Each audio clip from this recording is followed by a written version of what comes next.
as a very basic form, capable to change, to change, to change, to change, to change.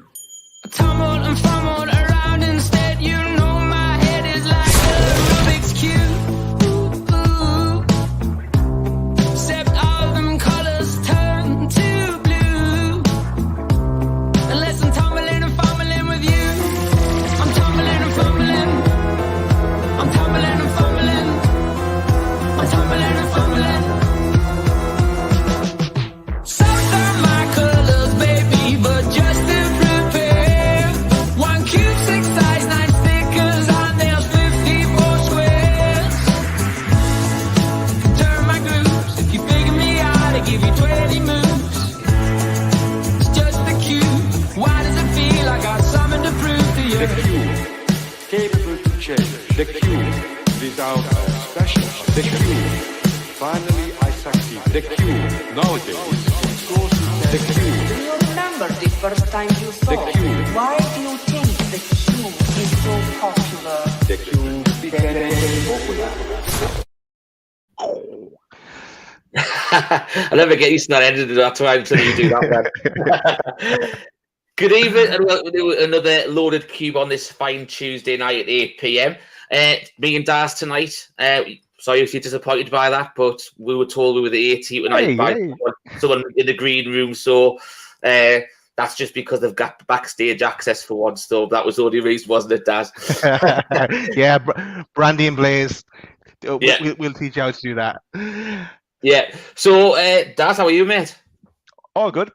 All good. Yeah. Richie, flying it. Yeah, all good. Tuesday. Next week is midterm in Ireland. So all the kids are off school. But I know it's different in England. There was some last week and some this week, and but yeah, it's all good. Yeah, it's our half term this week, so the kids have been just messing around pretty much all day and stuff like that. So, and all night, no change there, really, to be honest. But anyway, Daz, look, for once, this is always the stage where we're always a bit dubious. Are we going to be just me and you for the show all night, right? And already we've got people in the green room dying to be on the show. Three people already. So we do apologise. We'll get round into it. Obviously, we go like on a queue system, so we will get through everyone. Promise you will. Don't worry about it. But first, we've got to get on our good friend. And, well, Daz says he's his good friend, but I'm sure the way he always keeps avoiding him, he's not really. So it's actually banned from the show. Yeah. Just because you're a cheapskate, don't want to buy him a pint, that's all that it is. But, yeah, this is Carl. Evening, Carl. You all right, mate? You all right? Yeah, Carl you? and Max, welcome. You all right, Max? Yeah. How are you? Are you off school this week? Yeah. Is your dad looking after you and taking you in nice places? Where's he taking you? Under pressure now. Well, where we're going on Saturday? The football. Get in.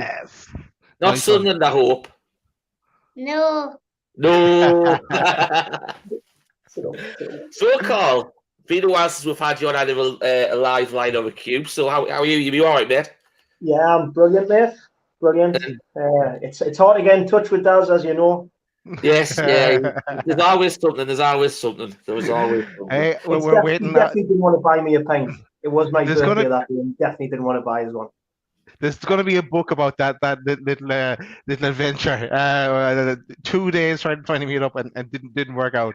But I actually told our lass about that, and she was just like, "Are you being serious?" Like she thought it was absolutely hilarious. Like too much. It was a good crack. Yeah, But- Daz has actually reached out to Liam Kennedy, see if he'll write the book about it as well. So, No, I got So, give anyway, Jordan Carl. a turn this time. I'm going to give John 10. I know about it. Right, Carl, as we know, Cube's all about what you want to talk about. So, what do you want to talk about tonight? I'm just still in shock from Sunday. I absolutely can't believe the performance. Like, I think they really made a statement.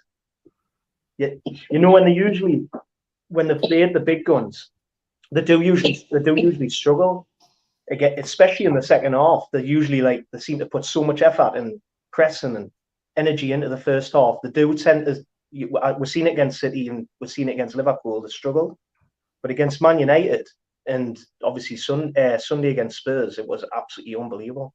I really think they've laid a marker down. And going by everyone's reaction on Twitter and journalists and on Sky and stuff, it seems like everyone's like woke up now and said, "Hang on a sec, how far can they go?" Yeah, there's still a few out there who are still saying it's all because of the money, but like that's just a pure narrative everyone's going about. Like you've got to look at. I don't know whether anyone saw the Jamie Carragher thing last night on Monday Night Football. And he mentioned about you've got to look back at the coaching that he's done on players like Joe Linton, on Almiron, Shaw, Longstaff. It goes on. It's not just about money, but even the money they have invested, they've invested it wisely and not just blown it. Totally right. Me and Martin called Joe Linton, the turnaround of Joe Linton. Go back and have a look at the video. When we said we're going to get a new manager, me and Martin said so. Never heard of him. Carl, you only turn up when we're either doing really, really, I'm going to use the word bad, or we're doing absolutely unreal. Because it has been a while since you've been on. But when I turn the tables around on you, and I was a question that Pete and Chris put to Jordan on last night's show as well. Where do you think we'll finish now? What was your expectation at the start of the season, and where do you think we'll finish now? I was still thinking 10th. I was still thinking 10th at the start of the season, anywhere around the 10 mark. But it's hard not to get carried away, isn't it? It is. I'm just the last two away games against Man United and Spurs I'm blown away by them. I'm literally blown away by them. And now we're doing that without Shelby, Maximin, Isaac. I don't think we'll see Maximin back. I think he's going to hold him back. I think he'll hold him till after the World Cup to make sure he's fit. I don't think there'll be any risks to. Obviously, we've got a bit of a soft spot for Shelby, so they've been holding him back for a few weeks now as well. So yeah, but I really, from what I'm being told, he's absolutely the fittest he's been ever. So he's chomping at the bit to get back. Apparently, Shelby. He wants to get. See, he came on the last day. Was he was one game away from getting the contract? He's got that now. Well, no. Sorry, I think is it 3? I think it's 3 appearances. Was it 3? 3. Yeah. Okay. So he'll get the extension then. Yeah, you'll get the extension until the end of next season, I think. So, but I really don't know where it's going to end. Obviously, it's hard not to get carried away, isn't it? But it seems like. What's that? If we were to push you for an answer, I don't think. I think top 4 is out their grasp. I do think that. I think top 4 is probably out their grasp, but I don't see any reason why 5th or 6th. 5th or 6th. Cool. I have a question for Max as well. Max, you're going to the Villa game on Saturday. Who is going to score? Who do you think? Bruno and Almiron. That'll do. Bruno and Almiron, 1 each. Happy days. Well, yeah. And I don't know who's going to play in goal or who's playing in goal. Nick Paul. All right. It's got split loyalties now. Yeah, you haven't seen Darrow for a while, so yeah, that's fair enough.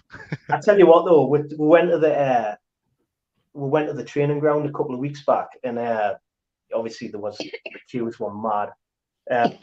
But we were talking to someone like who was standing next to it, and she said if you go down the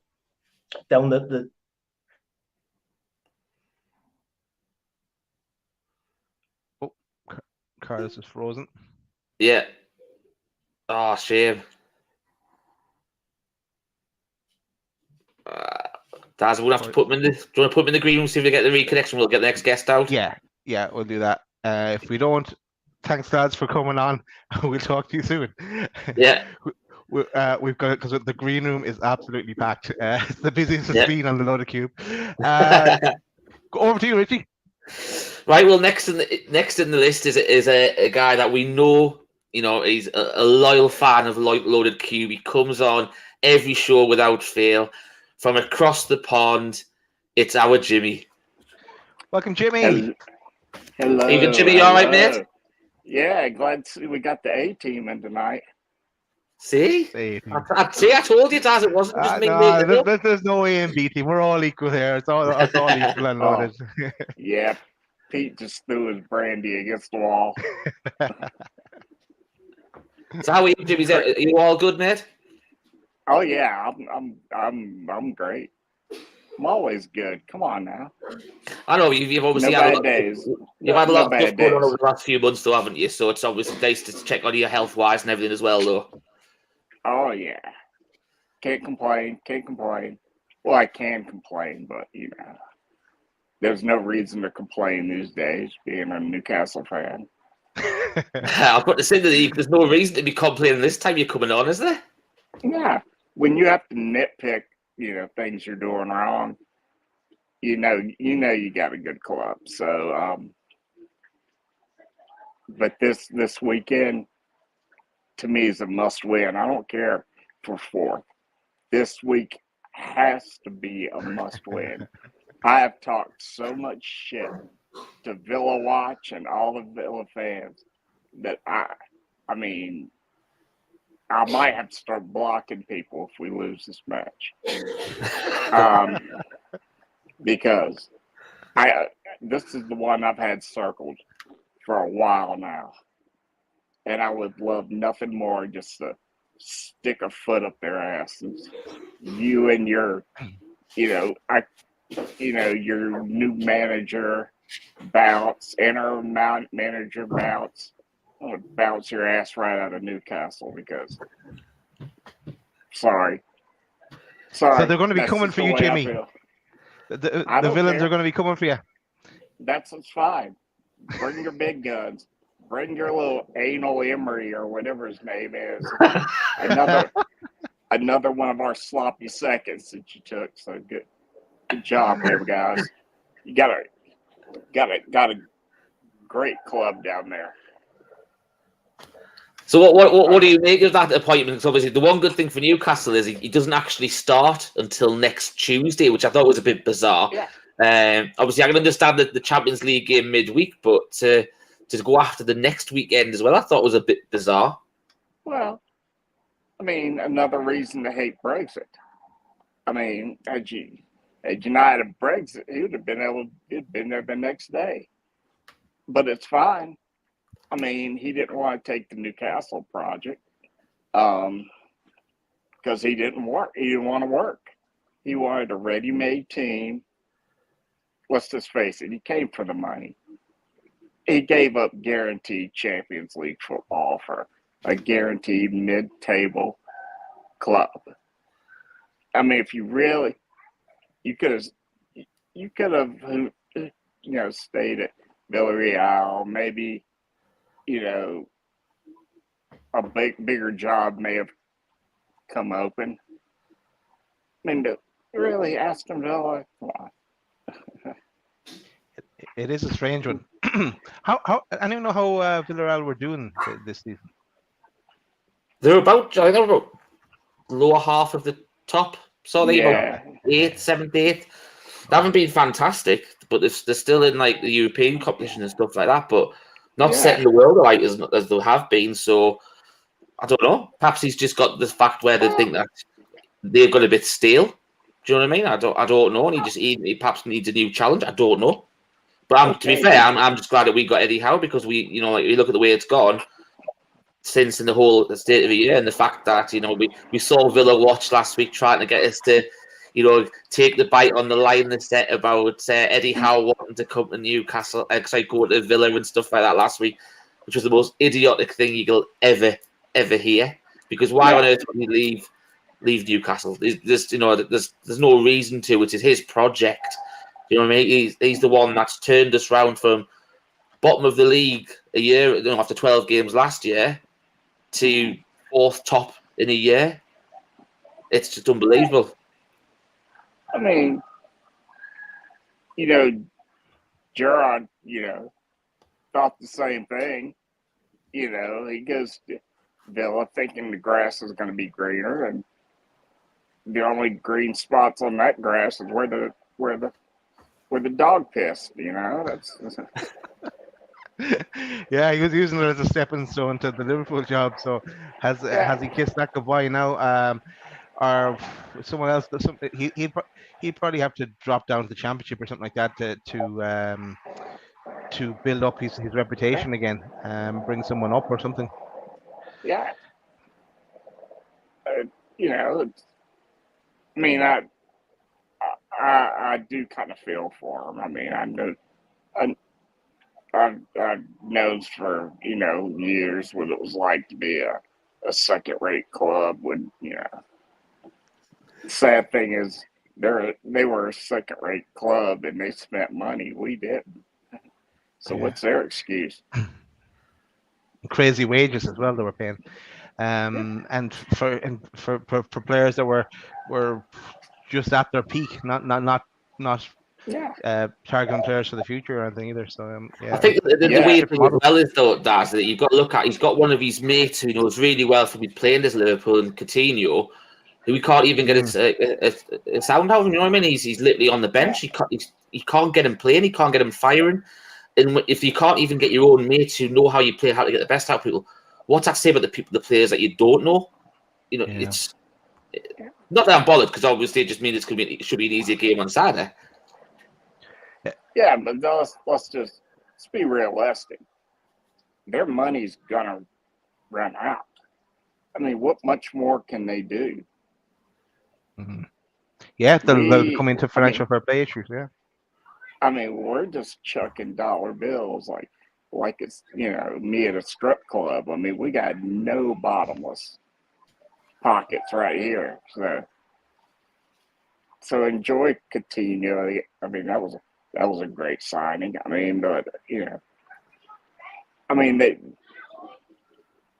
they've made on paper good signings, but I don't know if it was just the manager or maybe the players were just a bit overrated. I don't know. I think what was really telling about Villa at the weekend is the coach that obviously took was dropped John McGinn, who was the captain, which I thought said quite a lot. Yeah, but they scored 4, but a lot of teams scored 4 on Brentford this year, so I'm not gonna. Wasn't 5 though, was it, Jimmy? No, it wasn't 5. I mean, Brentford run really hot or really cold, and when they're cold, they're bad. Yeah. But yeah, I think as though I was surprised that Brentford dropped Ben Mee, because he's been one of those decent players for them.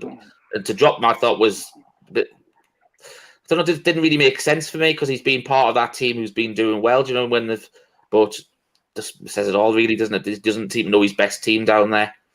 But that's not our problem, Jimmy, is it? We're we'll look it up for a change.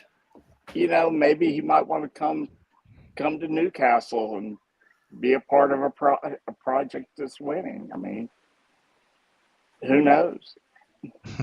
Jimmy, I have a question for you. Same question we put to Carl. We're sitting in 4th now. Where do you think we'll finish at the end of the season?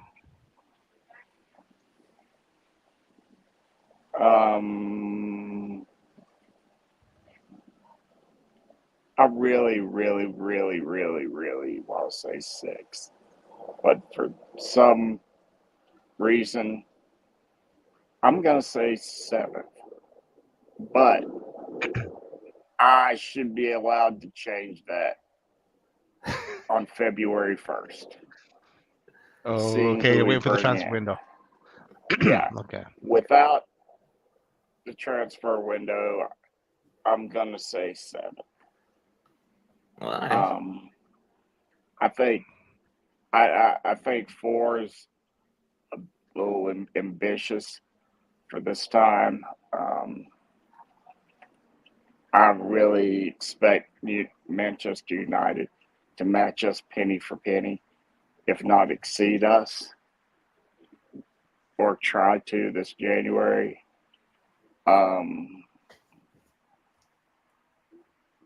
So I'm gonna say 7, but I reserve the right to switch it on February 1st. All right, well, we'll hold you that to the next cube after February the 1st, then, Jimmy. Now, if we're in 4th, February 1st, watch out, because I'm gonna blow Twitter up. I'm gonna get on everybody's page who's below us, and just like I'll be banned. I mean, I'm pretty sure I deserve. I'm long overdue a Twitter ban anyway, so that's a good time. You're waiting for we always look forward to it, Jimmy. Whatever you put on Twitter, because you've got some good crack on Twitter, mate. So watch those yellow cards, so you'll get that Twitter ban. It's coming. Oh, shit. I'm coming from the straight red. No yellow. Are you coming in with a 2-foot tackle from the side? Are you, Jimmy? Yes. Nice one. Right, well, Jimmy, what we'll have to do, because I said the green room was absolutely chocker tonight. So once again, I'd like to say thanks again for joining us from across the pond. We're good to see that you're in good spirits and you're in good health as well. And we'll probably see you in a couple of weeks again when we get round to another cube. All right. You guys take it easy. Yeah, you Jimmy. Jimmy. All the best, mate. All right. Very good. He didn't call me a Smurf. I'm happy he didn't call me a Smurf. You're happy with that, are you? He's raging now. He's raging. He didn't get that in. Yeah, always great to see Jimmy. Yeah, great points given out about Aston Villa now. Love it. It is, yeah. Now, did Carl manage to get back? I can't actually see, because if he is, do you want to get him on finish? And then obviously we can get Max off the bed. I don't know whether he's in or not. There is. Hey, lads. There he is. I don't know what happened there, lads. No, no hassle at all. No hassle. You're mid-sentence, Carl. Do you know what you were saying? The training ground. All right, yeah. So we walk down this little alleyway down the training ground, and there was like no one there, and you can actually go up some little steps and stuff. You can see right into where they're actually training, and it was like, I don't know, it was like, I think, yeah, we've seen the goalkeepers training, didn't we? So all the rest of the team had basically left. They were all getting changed or whatever. What? Remember, see the goalkeepers. Yeah, I know. Yeah. Bye to them. So basically, Pope wasn't there, but Gillespie and Darlow were literally like walking off the pitch, and well, he couldn't resist, so he shouted "Hiya!" and like Darlow looked over and waved back and said "Hiya" to him. Obviously, like mate, that made his absolute day. But then obviously we felt like we're stalking them properly, running along the fence, looking through all the gaps and stuff, and he's shouting again through the gaps, "Hiya, hiya," and he's like Darlow shouting back, "Hiya." I just thought, yeah, he's stalking us. Yeah, Carl Darlow has a restraining order against the Thompsons. That was actually the week before the injury. So we're going to blame you then, Carl. Thank you. Thank you. Whichever way you want to look at it. Tell you what, block his ears. But he's got split loyalties now between Darlow and Pope, so I think he's just glad he didn't leave. So Max, what do you think of Nick Pope then? Do you like Nick Pope? Yeah. Do you think he's England's number one? Yeah. I'll tell you what though, as well, Max has got a new love for T-Rexes now as well. I don't know why. I just hope he doesn't expect me to go at the next match dressed as in a T-Rex. I couldn't imagine you taking the Ben up to the seats in level 7 for one of those, mate. He's there. He's in level 7 on Saturday. That's the first time you'll be in level 7 because every game. He's only missed 2 games since last Christmas, I think. So obviously I've got my ticket in the Gallagher, but for him, I've got to always buy one for him and one for our last. So it's not like I can just plonk them anywhere in the stadium. You know what I mean? So Actually, there's something else that there's a show that will happen just before the takeover, about 36 hours before the takeover. And in it, Carl, you were saying you have a season ticket, and you were thinking about giving it up, but then you said I think you said used the word if the takeover happened tomorrow, and someone else in that show said if the takeover happened tomorrow, and then it did happen. Well, 36 hours later, it did happen. So it was when you look back, and it was really funny. I certainly wasn't in the know though. Trust us. No. Our last was like she says you've been harping on about this takeover for 2 years, like now it's happened. It's like I said I definitely didn't know nothing about it. Nice one, lads. I think we'll have to say goodbye to you and get some of the other lads on there waiting patiently in the wings there, but thanks for coming on and good luck and enjoy the game on Saturday. Yeah, fingers crossed there. Are you going to see? Bring us home to win, Max. See you later, man. Holidays. Cheers, Daz. Cheers, Rich. See you later. See you there, Carl. See you there. Bye-bye. That was Carl and Max. Yeah, I managed to get back on. That was good because he was halfway through a good story there. Yeah, exactly. So the green room's absolutely rammed, isn't it? Can't believe it. Just I want to say something, Richie, just because I know Darren here is trying to get in with the link. So just want to say if you copy that link and paste it into another browser, it will allow you to come into the green room then and take your turn then as well. So yeah, that link should work when you copy and paste it into another browser. So yeah, and for anyone else that needs it as well. Over to you, Richie, and an update from Polly G. He's just had a curry. Yeah, thanks for letting us know. So I don't know whether this is a debut for the person that's on next or whether he's been on with Pete or Chris before, but let's welcome Steve Parker to the show. Even Stevie, all right, mate? Hello, boys. Yeah, I've not been on before. I watch religiously all the shows. I've got the T-shirt somewhere, although I ordered a size too small. I'll have to rectify that. Welcome, Steve. Talk about team selection recently. I think I'm probably not alone in that we've all been quite surprised with some of the selections in the last 3 games, given the fact we had 3 games in a week. But I think the big thing is, I'm a big fan of Dan Burn fan club, but I am surprised at why Matt Target has not come in. And I spent quite a bit of the last couple of games actually focusing on what Dan Burn was doing and seeing if I could work out why he was in that slot and not having a natural left back like Matty Target in there. And it looks like in a lot of the transitions that Burns slots in as a third centre back, particularly when either Shah or Botman is getting forward. He automatically comes in and covers. So when there is a counter attack, he's there already. That seems to be the shape, and that also, to some extent, I think, is why Murphy's played so much, because he then drops back to cover for Dan Burn, slotting in. I don't know what you guys were thinking about that, but it was a big surprise to me that Dan has not, been swapped out for at least one of these games for Matty Target. Well, Daz, we'll go for your opinion on that first, because obviously you've had split like this, obviously Dan Burn and Matt Target as well, haven't you? So if you want to give him your thoughts first. Well, yeah, no. Okay, I'll answer your question first, Richie, and then I'll answer Steve. So it's not split loyalties. It's just that I'm always kind of worried that Dan Burn will get done for pace, and like what Steve said, I'm always kind of question what is the story with Matt Target, because like he did so well for us last season, and we all wanted him signed, and now he's not getting in close to the team. And then back to what Steve was saying, and your analysis is what I believe as well, Steve, that we kind of do play with 3 at the back when we're in the attack, when Dan Burn is playing, and that allows kind of Trippier a bit of freedom as well to get up the wing and try and beat a man or try and get in a cross or put in a nice pass or whatever. But but it is kind of a worry about Matt Target. I know Pete has kind of highlighted before that he seems to be kind of out of favour now, and with we have Dan Byrne, who's could be, if we look into next season, could be still in the team, or could be kind of a utility kind of player.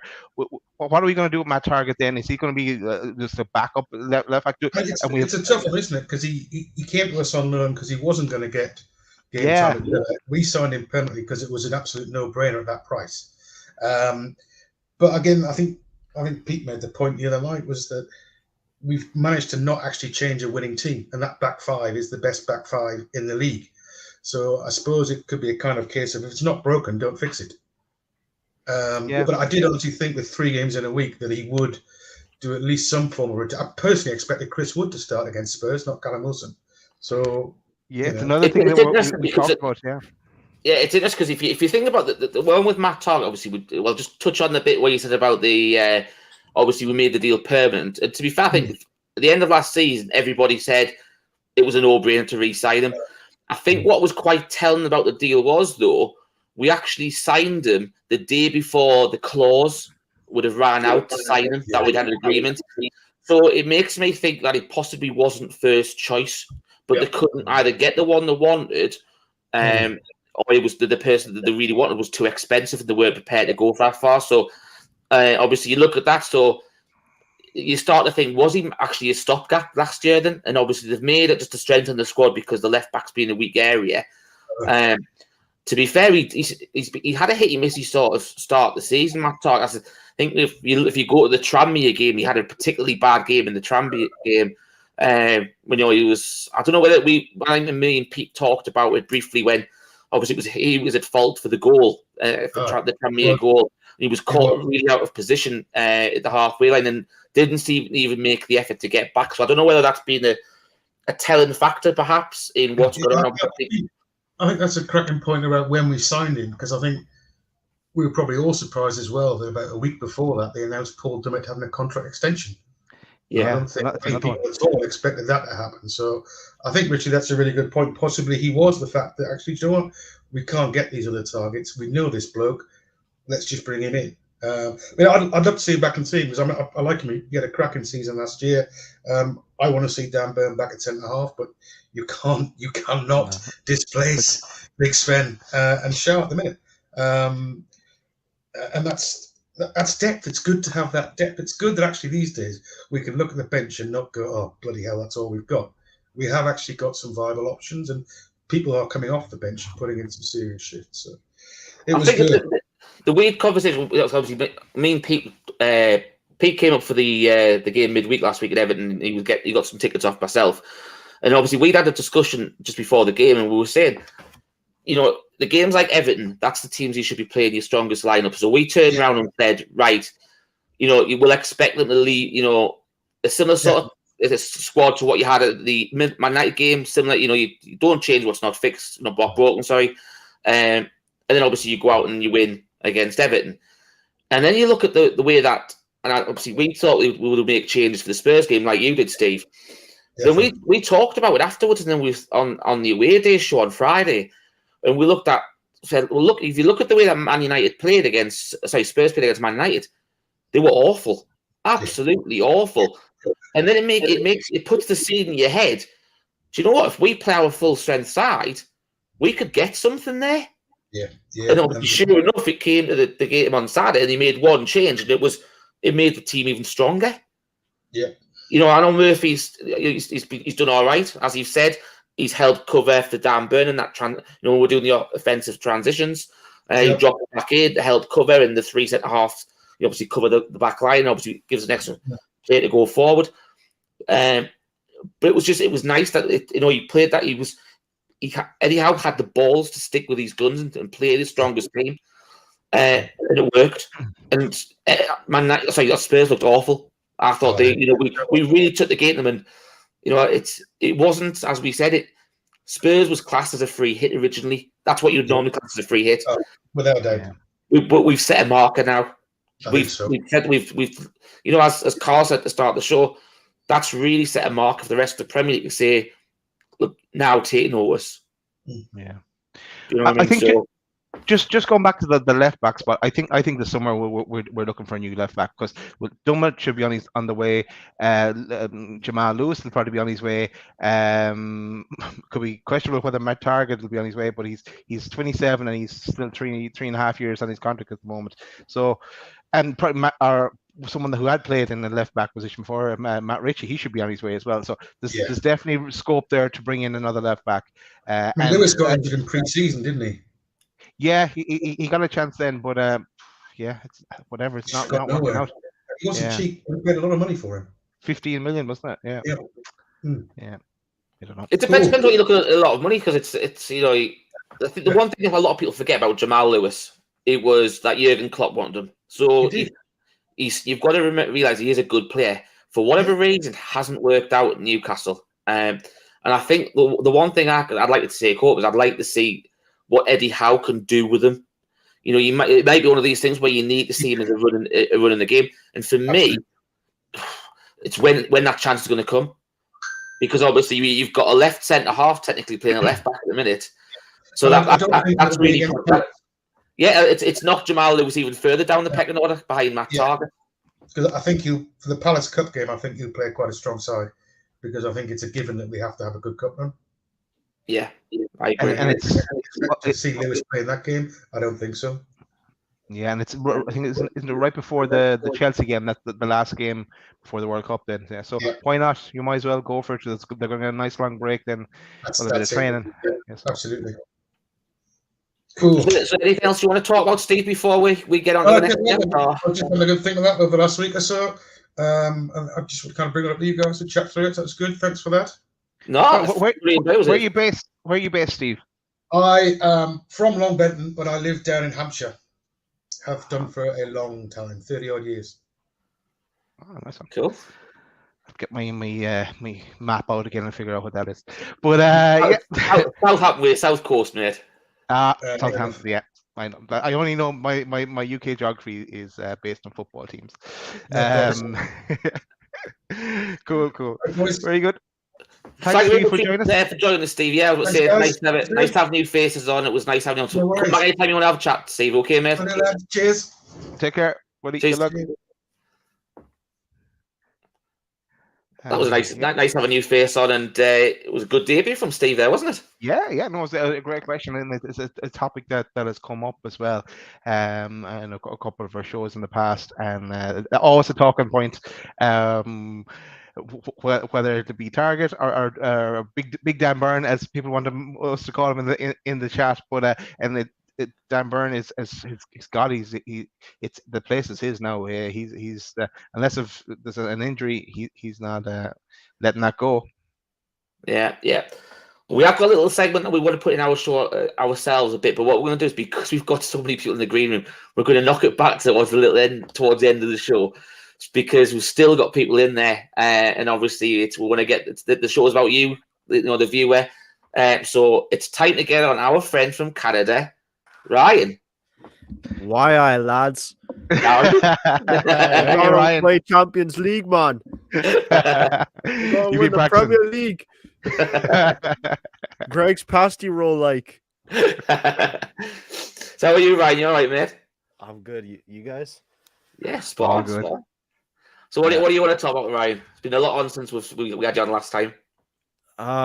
Listen, I think the main thing is, I think some fans are talking about like the top four and can we get it? I feel like we should have that conversation more after the Chelsea game when the World Cup break starts, and then we could analyze and evaluate the situation we're in. Because if we remain where we are after the Chelsea game, I think the owners are going to do whatever they can to get Champions League football.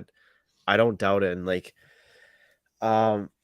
I think, to be honest, I don't think this is maintainable. Staying in fourth, not saying that's us bad, but I feel like the margins are a lot finer for a top four race in a title challenge. So if we lose one or two games, we can easily slip down one or two spots. And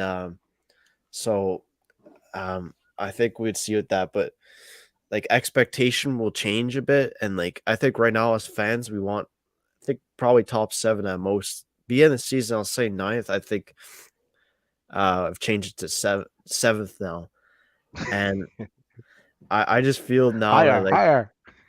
yeah, I think it's getting well. That's the thing with our fan base is that I starting to realize now expectations change over time, and I guess we'll see where we are. But regarding the Tottenham game, I think we outplayed them. It was I think Tottenham had 10, 20 minutes that they're decent. Hyunmin Son over the bar, they looked threatening a bit. The Harry Kane shot when Longstaff gave away the ball, but overall, I think we deserve to win the game, and it's good to see that we could actually compete with these teams because it's seeing where we're going to be going, and how far we can reach. And with more signings, it could be endless. Yeah, it could be. I think it's the thing. Obviously, you mentioned the talk about obviously some fans are talking about fourth and stuff like that, and you said you'd have a look at it after the Chelsea game. Out of curiosity, Ryan, we've got 3 games before the World Cup now. We've got Villa on Saturday, Southampton away the following week, and then we close up the Premier League campaign before the break with Chelsea at home. How many points do you think we'll get off those 3 games? Because for me personally, the way we're playing at the minute, I think we could get 9. I can't see why we can't get 9. Yeah, I think, as fans too, we like to prematurely go by and say, oh, we have a game in 3 weeks, we'll beat them. But then Chelsea can easily turn around and they could start picking up form. So it could change. Obviously we played Brighton, Graham Potter's team earlier in the season, and it was a pretty tough game. And I even said for a draw because I knew it was going to be a hard game and a strong team to play against. And I'm seeing mixed things about Graham Potter. Obviously they haven't lost a game. They're doing really well in the Champions League, but I hear some fans saying that the football's not great or whatever. But obviously you can't. It's hard to get as much opinions as you can. Just you get a small sample size and you kind of go off that if it's a rival team. So there's that, and then but obviously it's a home game too. But if we go to Aston Villa game, there's no reason why we can't get a win there. I think it's good that Unai Emery is starting November 1st or whatever. So I get they had a bit of you could see it, maybe you could argue that a bit of a manager balance winning 4-0 against Brentford. But yet again, I saw that game and Brentford were a bit they weren't the best again. And then Villa, I guess, just turned on the gears after Gerrard got sacked. So there's no reason why we shouldn't, we're going into every game fearless. Our whole team's in form. You got players like Miguel Almiron, top scorer. You could see him probably scoring more and more because he's getting better over time. And from the beginning, people were saying Joe Linton was a straight Eddie Howe improvement, but you could see now people like ML Kraft, even ASM this season too, and Miguel Almiron that the improvements there, it couldn't just be an overnight improvement like Joe Linton had, and it's helping with Almiron, and he's made the right wing position his own, and credit to him. No, exactly right, and throw Sean Longstaff into that equation as well, because we were going to give him away to Everton at one stage, but he's really turned it around as well, and is put in the performance as well for us these days. But I think I'm going to answer the question as well, Richie. I think we'll get 7 points from those 3 games, and that'll set us up nicely. And who knows if we are within a good shot of those top 4 places come the January transfer window. Yeah, who knows what the owners will do? They might push it on a bit and try and go for it. But at the same time, and I'm going to answer the other question that we put to Ryan as well, because I heard Pete and Chris talking about it last night with Jordan, about if it was to kind of fall apart a bit first, if we did finish 8th, I agree with what Chris was saying. It wouldn't be the worst thing in the world. We missed out on European football because we get to build again and add to what we have and really try and push for the top 4 next season with no European football to worry about. But at the same time, I can see the point that Jordan made about it might be an incentive to try and make sure that we hold on to Bruno as well. But the only reason why I mentioned 9 points, lads, was because you look at the week we've got Villa and Southampton who haven't been pulling up trees this season. I just think that if Spurs can't handle the intensity that Newcastle play, what's the chances of Villa and Southampton doing the same? Now, the reason why I went for 3 points against Chelsea is obviously, as we mentioned, it's the last Premier League game before the break. They've got to cut narrow place. They weren't great when we played them when Eddie Howe had worked with the team very well down Chelsea. We were lucky not to get a penalty down there, for Jacob Murphy. Havertz should have got sent off for the foul on Dan Burn. And obviously, what was happening? Obviously, he scores a last-minute winner. So, you look at that and you can be a bit hard done by that. But what you've got to remember is Newcastle, a home game under the lights, is a different kettle of fish. You saw what happened with Arsenal at the end of last season. They didn't handle it. It's for some reason, I don't know why it is, but the intensity within St James's Park and the atmosphere is just unbelievable. It just goes next level for whatever reason. And I just don't think that Chelsea will be able to cope with it, especially when they've had a prolonged few weeks with the Champions League games in between as well. Then they'll have they've got the Carabao Cup as well. So there's a lot of fixtures they've got to cram in. So we can make the most of it. I believe that's obviously you've got the week's breaks and stuff like that. So why not? Why not send out Newcastle fans with 2 fantastic back-to-back home games against Chelsea and Palace, and we'll head into the Christmas period, with the best spirits we've been on since probably 20 odd years, realistically. You know what it is like I can't see for a long time someone finding out at us being found out for our tactics, because obviously it's coming up to a year almost where Eddie Howe's been charged, but his main style of play is mainly just pressing with aggression and just attacking. And inverted winners too, he likes to play. So, I mean, the best way to play around that is there just coming up against probably a Chelsea team that is good on the ball and can play from the back. But how many times have we said that and we've come up against opposition? We just frighten them with pressing. We may not steal the ball, but we get throw-ins because of our pressing. And people like Almiron are crucial to our press because the guy's got an engine on him. It can run for days, and he's just something about it. Growing up, maybe he's just developed a good work ethic and energy. But the thing is, you know what could help our case for finishing higher is what David Cook says here. If we get ASM and Isak back right away, that's depth right into our squad, with Isak arguably as the main one, because you can't really see him displacing Callum Wilson right now. I think ASM's still the option. He's still the one in our team where if he comes back, he starts right away. And yes, that could be a bit of a problem, but I think it's just the way it is for our team right now. I think the moment he's fit, he'll play one half, 60 minutes or whatever. And yeah. It will be interesting when he does come back and when Isak is back as well. What happens? But yeah, and I agree with you. It is all press, and but he does. He even mentioned it after the Spurs game. He sees little tweaks that'll make it a bit better. That'll give us more of an advantage mid game as well. So he knows what he's doing, and in Eddie we trust.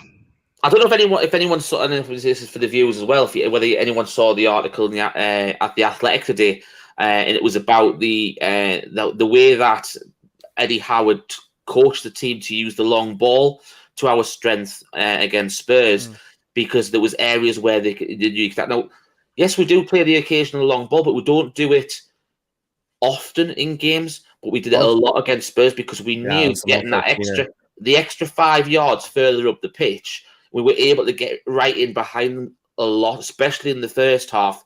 If the ball was just a little bit more accurate, the runs were perfect from Murphy, Joe Linton, from Joe Linton, Almiron, and Wilson. They were all perfect. There was none that were too early, none that were too late. They were all on point. It's just that little quality of the ball just to get it right on. And obviously, as soon as we got one for Wilson off the ball off Shaw, which obviously I know we can turn around and say, obviously, Luis came out and should have dealt with it, but didn't. And obviously, we pick up on the rebound and put it in the back of the net. But it just shows the attack and threat that we've got down there, because a lot of the time you see some really constructive build-up from Newcastle on both flanks and through the middle. But it was just how we used the long ball a little bit more against Spurs, and it worked our favour. I think that's the thing, too, that Eddie Howe's done well for coaching, is that he's got our team switching the play in fast, and he coached that clearly into them, and clearly have players like Guy Moraes who could just take the ball, turn around, and switch the play as well. So I think it's good to see that, and it's definitely making our attacks more effective and efficient with that. And also as well, like, I think the invert winners, like, I don't think it works too well against low blocks. Like, I didn't think it worked too well against Bournemouth and Crystal Palace, obviously, with the draws, but like, it's good for quick build-up. I find, like Nick Pope could pass to Trippier passes it to Bruno, and then Miggy with his left foot on the byline just puts it in midfield. So something like that, it just generates easy attacks. Geordie 2 for life. You started with a Geordie accent, so when we do kick you off, Ryan, you're going to have to end with one. Sure. The interesting point you make, though, just before you go, Ryan, about how you're saying it's the teams who have the low block, it's hard to break down. That's something Newcastle are going to have to get used to and work on, because when we start to strengthen in depth and we get better quality of players, obviously we should be able to being able to break that low block down a bit better when you've got more quality players on. But it's something we're going to have to get used to. That's a good problem to have, and obviously I've got no doubt that you've got to look at how tactic-wise we've come in 12 months to ram all that what we've already got in 12 months. We're probably about 6 to 12 months ahead of where even the owners expect us to be realistically. So as a coaching aspect as well, you've got so much still to learn with your players as well. So, breaking down a low block, something we probably weren't expecting to do for a while yet, because we were always in and around that and people weren't going to be used to us being as good as we are already. I think what's helping with breaking down low blocks that I've seen is like midfielders doing overlaps. Like Joe Willock does it a lot on the left side.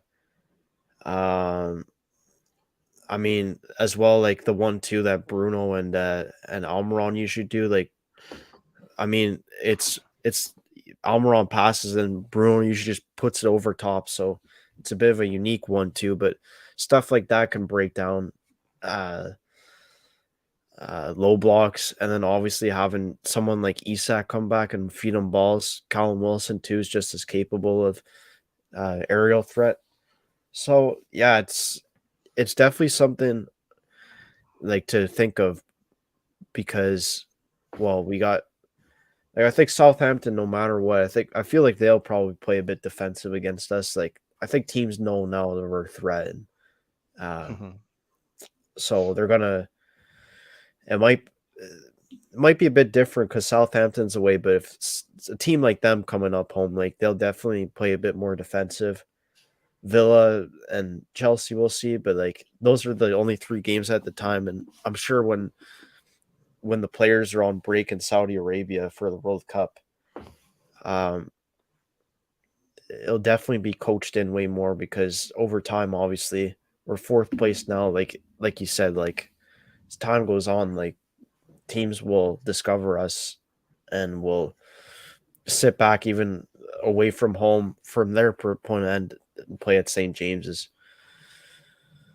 Yeah, I agree. Will they be able to cope though? It's the intensity of that press, and I don't see any other team running as much as we do. So, but yeah, if teams sit back, Southampton is a bit of a worry as well, though, and it should be a guaranteed 3 points. But the way we're playing, But yeah, they could just sit back and try and soak up the pressure. And did they drew with Arsenal at the weekend, didn't they? They were at home against Arsenal. I'm sure that's probably Yeah. what the tactic they'll employ. Listen, the same tactic. If we lose or like draw against Southampton, like like just in any fan base, there'll be some moan and groan and stuff. But like, we're gonna lose the game eventually, and like we're gonna have like we're not gonna be our tiptoe like all the like we will for the majority of the time, but like we'll have just the smallest of stint, i.e. a game, and we might not just play as well as like we've shown that level capable of. True. Yeah. Right. Anything else you want to bring up, Ryan, before we move on to our next guest? Yeah, I think the last thing is that I think the World Cup break will definitely benefit our players because obviously you play with high intensity, and I think the lads will get a break as well. And obviously we don't have many players going to the World Cup. I think even the ones that are going, you think only Shar and like Pope and Trippier will be the starters. Like Bruno, I don't think will play much for Brazil because international managers they already have their set team, and yeah, players like Fabinho or Casemiro will probably play ahead of him. Also as well, like I get it from a selfish point of view, like we probably would want as least amount of players going to the World Cup, but I think I think fans saying that like, oh, if it'd be good if Callum Wilson doesn't go, but like at the same time, like it's their own career, like who wouldn't want to play in the World Cup and stuff? And the one thing you can do is just wish them the best of luck if they make it. Even if Callum Wilson does make it, he'll be a backup, I imagine, too. Like we're not gonna Shar and the three players I just named, Shar, Pope, and Trippier are going to be the ones that are playing mostly. And Sven Ballman, I don't know about him. I think Van Dijk, Ake, and maybe someone else plays there, but he'll probably be a bench option if he makes the squad. So we'll see about that. Yeah, the thing is, look, I can't let I'm happy to let Wilson go because at the end of the day, if he gets to go to the World Cup squad with England, you've got to remember that it was Newcastle that got him there, so he's all be indebted to the club going forward and stuff like that as well. When he gets back, so I think it'll be a good thing for him on both fronts. So I'd be okay with it. The only way to get to your nation for any kind of tournament is to use your club as a stepping stone and as a platform. Like there's no other way. So if you could do that with us, like that'd be pretty sick. Yeah, totally agree. Ryan, lovely to talk to you as normal. We should be back in a couple of weeks for a load of Cube if you want to come back. So obviously we know we enjoy having you in from across the pond. But I hope you get well soon. Obviously, we can tell you got a bit of a cold there, and so there's a lot going around at the minute over here. Yeah. We've just had it as well. So, well, you know what it is like we have fall weather, but then like this week, like we've just been hit with like 20-degree weather, and like I'm not a fan of it. Like I'd rather just have consistent like 5-degree weather. Yeah, the change in temperature gotcha. Now you've got to sign off with your goodbye greeting. Oh God, I'm better with the welcoming, but I'm going on, lads. you can hear me, yeah. Ryan, lovely to see you, mate, as normal. We look forward to seeing you on the next load of Cube, mate. Yeah, take care, guys. Cheers, Ryan. Have a good one, take mate. care. Good luck. Yeah, we're going to have to whittle through these later, aren't we? That does. Yeah, it's a full house. I know. So we've got two more people in the room. We're gonna get the next person on, then we'll do our little segment, and we'll get the last person on because obviously they haven't waited as long as they were. But we're pleased to welcome. Now I don't know. By the looks of things, I don't think it's the one that used to play for Newcastle. You might be able to clarify that when he gets on this on the screen. But welcome, Alan. How are you, mate? Hiya, Richie. Lovely talking to you and Daz. It's nice seeing the B team, the best team on Loaded Mag. But I don't think I've felt so much pride in the team for about 20 years, Richie, to be honest. I I saw them drilling the defence on Sunday, and I went, wow, seeing Byrne, Botman, Trippier, Pope, all doing drills, and I thought, wow, that is some defence. 10 goals. And I was just full of pride. The result was fantastic.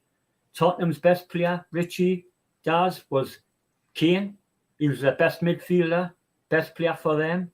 I go on a lot of podcasts to see what the other fans are talking about, lads, and it's sheer fear. The top 6 teams, the sheer fear of the fans.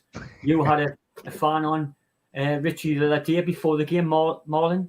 Yeah, Marlon, fantastic guest. He's not the only one. Daz, Richie, the fear is, it's great. Man United fans, Arsenal fans. I mean, I don't know what it is, lads, but Arsenal last year, now Spurs. We want the manager gone. Arteta, when we beat them 2-0, he's rubbish.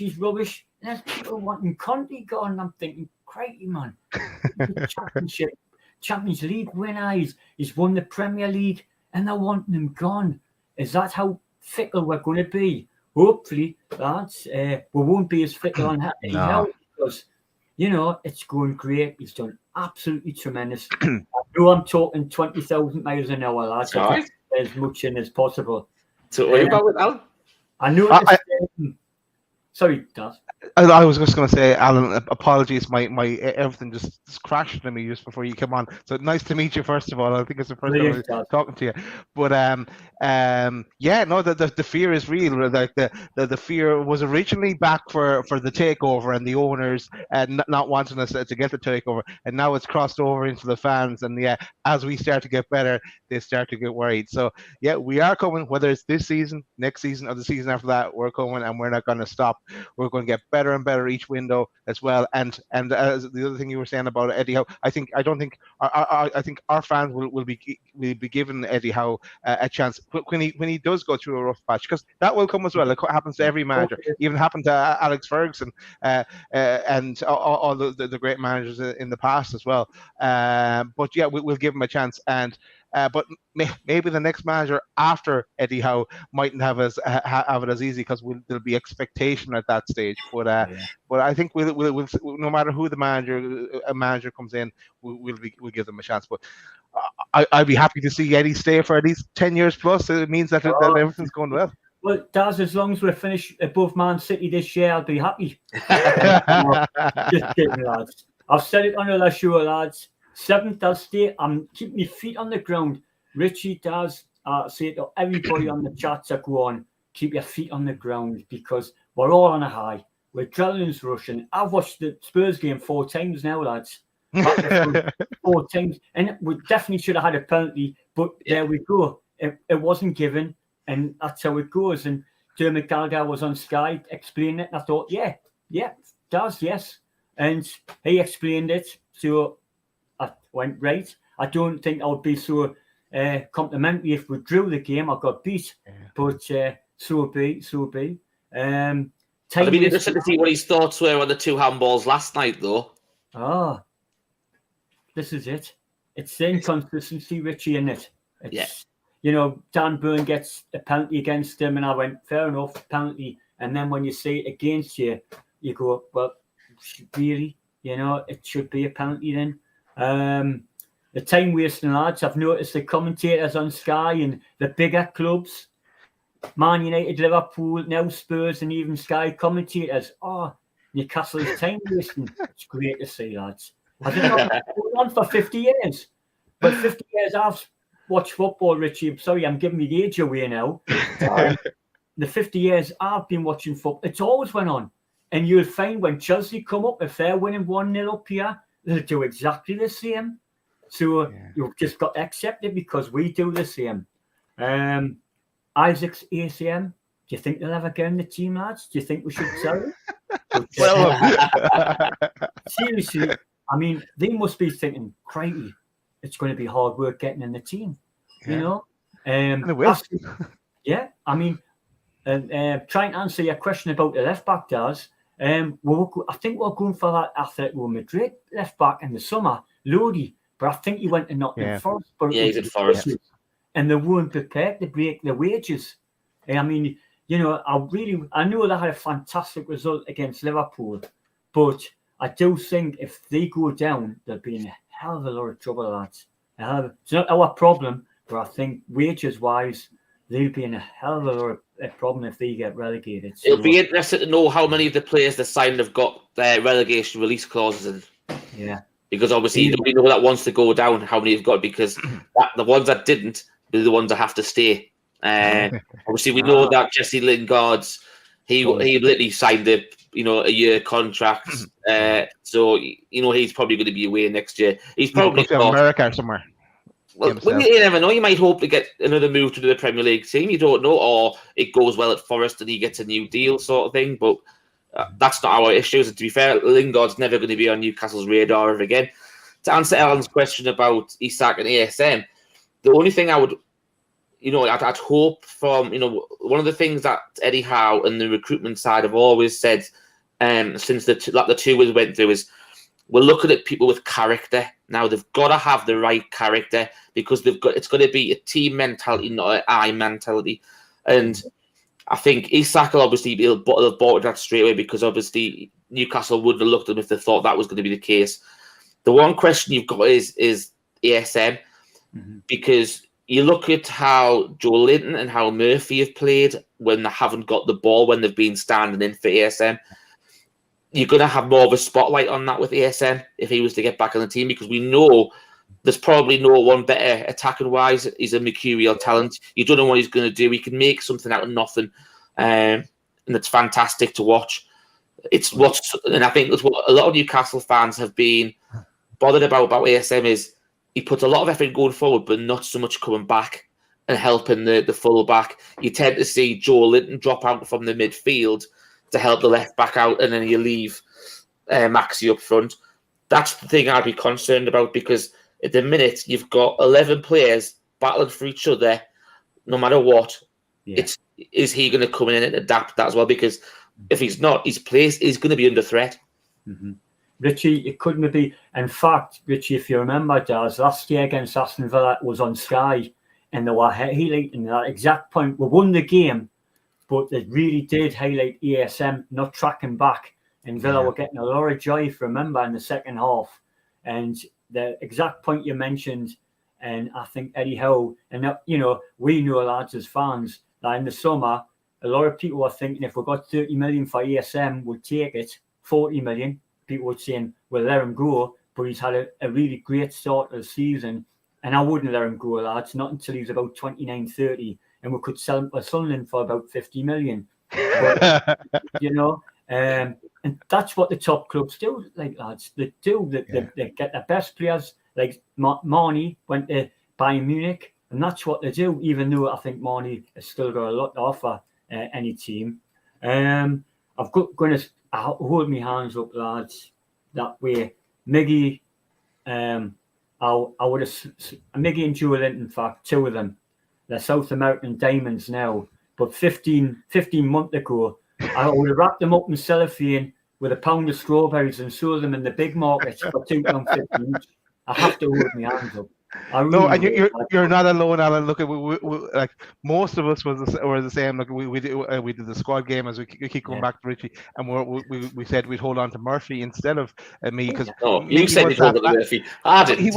You said you'd get rid of Shaw as well. I didn't. Yeah, I did. But that was before. That was when he was bruised. But no, like Miggy is absolutely unreal now. Ever since that show, he's been unreal. And and Joe Linton was a revelation moving into that midfield role. It'd be interesting as well to see if we do get into European football, if we're looking to bring in someone that can compete with Joe Linton for that position as well, just because we're going to need options, we're going to need depth, so you can't stand still and just go what you have. We need to be building out the squad and have backups in place, because we will be lucky this season if injuries don't cost us higher up on the table. So it's all to play for. Yeah. Alan, I'll ask you a last question before we move on. And obviously, it's only I meant to ask you this because obviously we've just been talking about ASM and potentially moving him on and stuff like that. And obviously there was reports today over the last couple of days that Newcastle have been linked with Leandro Trossard from Brighton. And obviously he tends to play on the left-hand side, tends to cut in from there. And is that someone you'd be interested in coming to Newcastle, or do you think there's other players out there that would really catch that would fit into this system better than what he would? Well, he is a damn good player, like Richie. Whether he would excite the fans as much as ASM, but I think Eddie Howe's looking, like you touched on before, at the last guess, he's looking for players that will really work for the team. And if he's a team player which he can score goals, he scored a hat-trick against Liverpool. Yes, basically it is. Scored at the weekend against Man City as well. Yeah, basically he's a very talented lad, and him and Madison. If we got them two in the January, that would be absolutely fantastic, lads. Really would. Like I say, keep our feet on the ground, lads. I'm full of pride. You must be Daz, Richie. It's bursting up. I hit the ceiling, but Klopp's not allowing us to hit the ceiling. So I'll let you go, lads. I know there's other people on, and it'll be bedtime. It's nearly my bedtime now, but love this. Alan, since you mentioned Klopp, he wanted to say congratulations. One word. And he did. No, I agree with you, Alan. We have to keep our heads as well. Like we're only 12 games into it or something. So look at long way to go. Be a hard game, lads. 2-1, but 2-1 against Villa. Okay, cool. Well, Alan, thanks a million for coming on. And welcome anytime, Alan. You've been a great guest. Welcome back anytime. Yeah. The A team's coming on next. Peter and Chris. Brandy and Blaze. Brandy and Blaze, yeah. Keep Alan. Good to meet you. Cheers, Alan. Take care, buddy.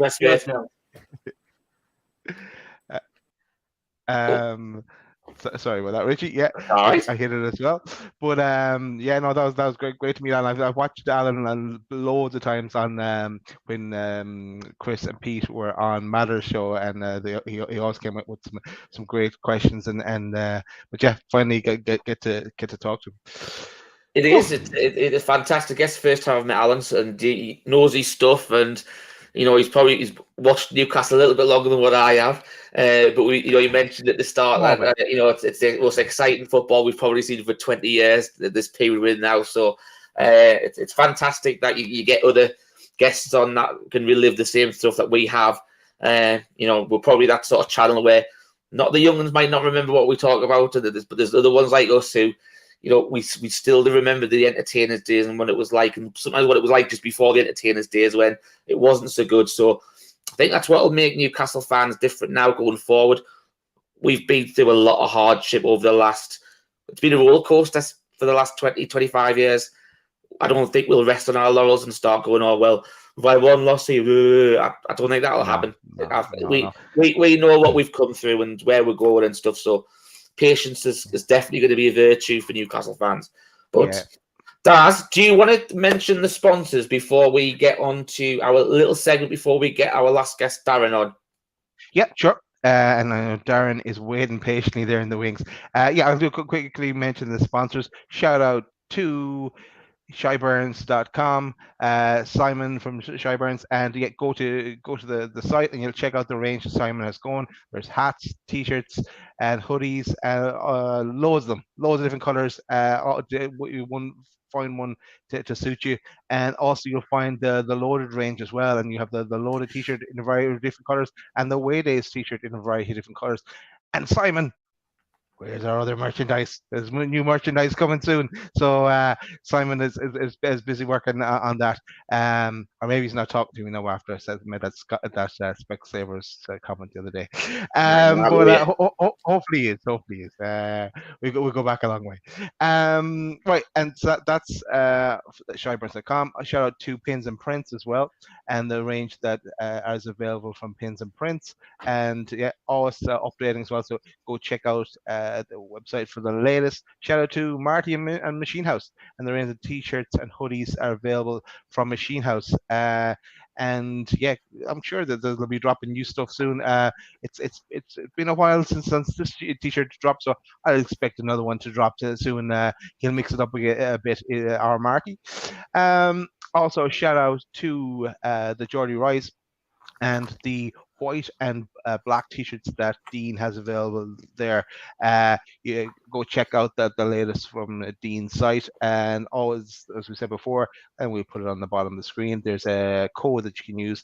If you use the code with Shyburns Machine House Pins and Prints, get a 10% discount if you use the code LOADEDMAG.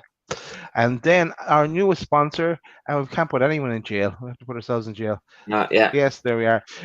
It is shout out to, and I'll remove the banner again, the Radiator Shed, and Russ, who I saw in the chat there earlier as well. So the radiatorshed.com, go check that out. And you're probably sick of us talking about this radiators already, but hey, it's that time of year, and the bills are only getting more expensive. So make sure you've adequate heat in your house, and you have the top-notch radiators. And check these out, these babies. You can't go wrong. And Pete is only raging he purchases his before he got to meet Russ. But yeah, there's some lovely range, and as the lads have pointed out, you can get them in different colors. And as I said before, and no, I'm going to wait till Russ comes on, and then I'm going to bring up the website and walk everyone through the website, because there's a lot of nice stuff on that. So yeah, that is it from the sponsors, Richie. But is it? It's not it from the sponsors, is it? Because in the summer, we became a sponsor, didn't we, Daz? Oh. We became a sponsor. Now, as you can see tonight, we are donning our Concert AFC tops. So I've got the home kit on. Daz has got the away kit on. And one of my good friends who I play football with, he coaches with Concert, and approached us about being a sleeve sponsor. And, you know, we talked it through, and we thought it was a fantastic idea to give back to grassroots football in the Northeast and help the Concert AFC reserves team. You know, the first time they've been formally known as the reserves for Concert. It's just started out, and obviously want to get a foot on the ladder. Been put in the Wayside League, and they've had a fantastic start to the thing. So we were lucky to agree to be the sleeve sponsor for Concert for the next 2 years. And we were lucky that this is the away, this is Daz's away kit that he put online. And we were lucky that Captain Kieran Scott was able to model them when he came out, and he pretty impressed that Loaded Mag was the number one choice for the sleeve there. But you know, it's fantastic. We've established a really good rapport with the lads there, and we've been following them all season. What we wanted to do is we wanted to give you an update about what we've been seeing over the last few weeks, because with the World Cup coming up, there's not going to be many Premier League football and Newcastle games to go to. Unfortunately, well, not that we talk about them much, there's going to be no Sunderland games, but you still want to go and see your local football, and who better to go and see than our team? They had a fantastic start of the season. If we look at the results that they've got so far, they've unbeaten this season so far. So they start off with a 3-2 away win at Gateshead Leam Rangers Reserves, which was a really difficult game, but the better team won on the day. And then we've had some fantastic results, as you can see, especially the last four. We haven't conceded a single goal. And I actually went along to the game second from the bottom against Weir United, where I even got invited into the touchline. We were able to talk to the players and the coach and staff. It was a fantastic spectacle until the team decided to walk off after 53 minutes because they'd had enough. I suppose when you're 7-0 down at half time, and then two players walk off at half time, and then you concede 3 goals straight after half time, the rest of the team decided to walk off and go and watch the Sunderland match. So I don't know what was it, but to be fair, the lads were absolutely phenomenal that day. And the one good thing that the coaches are actually doing, and the lads are buying into everything as well. It's a bit like a mini Newcastle project, and they're embracing Newcastle as well, because they're actually putting up their team photographs after the game as well. So, every time they have a good win, they get the coach staff, the players together, celebrate the victory every single week, as we can see here. There's Chris there with his blue hoodie on at the front there with the coach. And it's really, really good to see. I can get hoodies as well. Yeah. You Nice. can get them as well. Don't you start that. You know there's nothing left in the budget, Daz. Behave. No, but we just want to say really well done to the lads. I have a question for you, Richie. Go on. I have a question, and this is for Ian, because Ian has always joined us and talked about Darlington. So I want to know how far off Concert are from Darlington in the Football League. Are we talking next season? They'll be in the same division. I think if Darlington were to get relegated and Concert were to get promoted, they might then be in the same division. That's Concert first team, not the reserves. But that doesn't mean to say that any of the lads on our team wouldn't be coming up against them, because at the end of the day, the reserves are the development side for the first team. And I'll tell you what, there's some cracking players in that team who could be playing, in the Northern Premier League in a few weeks' time. As I mentioned, Kieran, who's the captain, fantastic player. He really, really is. And I heard quite a lot about from the coaches and stuff like that. And to actually see him play, he's a bit like Bruno. He just dominates the midfield. Really sensible head on his shoulders for a young lad. Fantastic player. He really, really is. But also, what I wanted to say is because obviously the World Cup's coming up, and we're going to have some, a lot of free weekends because there's going to be no Premier League football. I did decide to get the fixtures for the upcoming weeks. This is for up until the end of November. So, got a home game this weekend. If anyone who knows Concert, I know there's a few lads in the chat who are from Concert. They might want to get down there if they're free. On this Saturday, that's at the Bellevue Park. They play Hetton Town with a 1:30 kickoff. So get yourself down there. Obviously, tell them that the lads from Northern Mag have sent you down, and get to watch a great game of grassroots football. After that, they go back to that's obviously a cup game on Saturday. They get back in the league action the week after. Away game to Rosebery Park. Another away day for them against West Auckland Tons in the Durham County Minor Cup. And then you got a home game against Rosebery Park as a cup game in the 3rd Division League Cup Challenge, which they made a good start to. But one game that I definitely will be going to will be the game on the 26th of November at Hilda Park, which is literally about a mile away from my home. So I'll be popping down to the lads to see that on the away day. But Nice. excuse me. But yeah, lads, we wish Your voice is going, Richie. You sorry? Your voice is nearly gone. It was, yeah. I'm not used to talking that much in the voice. all the time. I know. But yeah, look, lads, we just want to say we're really, really impressed. Over the moon with the way that you've started the league. Just keep your heads up. Just keep doing what you're doing with like Newcastle. Just take one game at a time, and hopefully, we'll have another check-in Christmas time, see how he's getting on there and stuff. Hopefully, we'll be able to get Chris on this time. Unfortunately, his internet was playing up, so he couldn't join us tonight. But keep going, lads. We're all behind you on the channel, and we'll hopefully speak to you all soon. Well done, lads. Go on the Bulls. Go on the Bulls. The Bulls. Nice. Right. That's our little plug there gone anyway. So it's about time we got our last guest on. Now he joined me and Pete for the last. I think were you on last? I don't know if you won the last cube, Daz, or not. Or it was just me and Pete. But I've spoken to Darren before. Yeah, he was on the last show and he was fantastic. So we invited him back. We've invited him back. Darren's come on. Hello, how are you, mate? I'm great. Welcome back, Darren. I'm still on cloud nine, to be fair. Like, it's like, unlike the weekend's performance was just fantastic, wasn't it? And now people say we shouldn't get carried away, but just enjoy the moment, because what we've had years of hurting, not watching match a day because we've been rubbish. But it's just good to see our team works unbelievable. We're pressing. We're not getting their opponents time on the ball. We're pressing them where especially last year under Bruce, we're just sitting back and we're letting the pressure come to us. What a job Eddie Howe's done and his staff. Unbelievable. Yeah, I don't know whether you, just to be touching on that point there, Darren, I don't know whether you saw that interview with Jamie Carragher last night on Monday Night Football. I did. But one of the stats he actually brought up actually backs up what you were saying there, that Newcastle last year, over the last 5 years or so, have had about 4 turnovers on average per game, which was ranked 20th of the Premier League.